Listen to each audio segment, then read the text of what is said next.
Je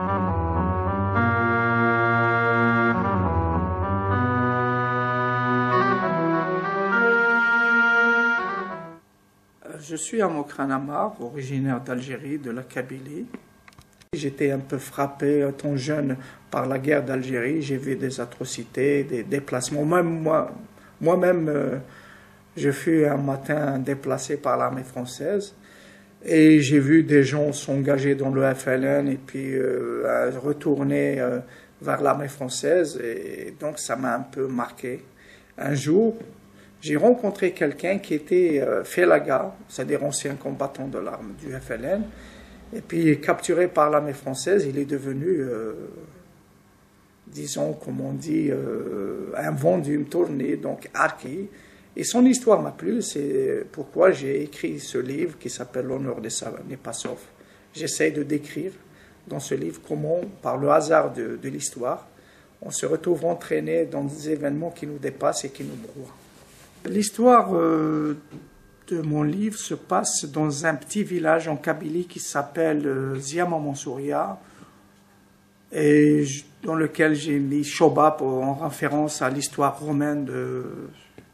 Il s'agit d'un jeune Algérien qui a eu le certificat d'études et puis, ne trouvant pas le travail, il a immigré à Paris.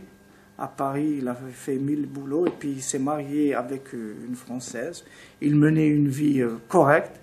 Et à un certain moment, au moment où le bonheur commençait à prendre racine, le FLN qui arrive et qui lui demande de se prendre les armes contre l'armée française. Ne pouvant pas supporter cette injonction, il retourne en Algérie. Et là, son père, qui était un ancien de la Deuxième Guerre mondiale, il a fait la deuxième, Moncassino, a pris parti pour la France, pour l'Algérie française. Arrivé le moment crucial, sa mère, il était déchiré entre sa mère et son père, sa mère qui veut qu'il prenne le parti du FLN, son père qui veut qu'il s'engage. Donc, écoutant son cœur, il prend le parti de prendre le djebel, le maquis. Il devient Félaga comme ça, par hasard. Et là, il rencontre les difficultés avec ses chefs analphabètes.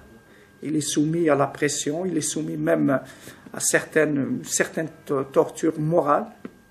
Un jour, dans une embuscade, il est capturé par l'armée. À la caserne, il est soumis à des tortures. Et sous l'influence de sa femme, le capitaine le pousse à devenir harki. Ainsi commence son périphétie. Sa femme le quitte pour le capitaine. Et livré à lui-même, ça à son couvert, il déserte l'armée française. Il rejoint encore, à la fin de la guerre, il rejoint le FLN. Et là commence vraiment la crainte de se faire tuer. Il se sauve. Sa femme est partie. Il essaye de la rechercher. Il part à l'abandon, ne sachant que faire, parce qu'il est abandonné par tout le monde.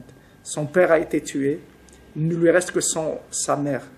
Son fils, qu'il a eu avec sa femme, est parti lui-même.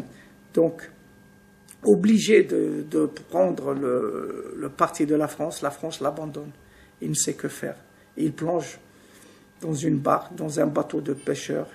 Il arrive en Espagne, il essaye de rejoindre Marseille, et là il se perd dans le néant de son propre histoire. C'est son destin qui se termine comme ça. C'est triste, mais c'est comme ça. Dans ce livre, je voulais dire qu'il y a plusieurs guerres. Dans cette guerre, il y a plusieurs guerres. Il y a la guerre intérieure qu'on se fait à soi-même. Il y a la guerre familiale, parce que entre le maquisard du FLN et le harki, c'est la même famille.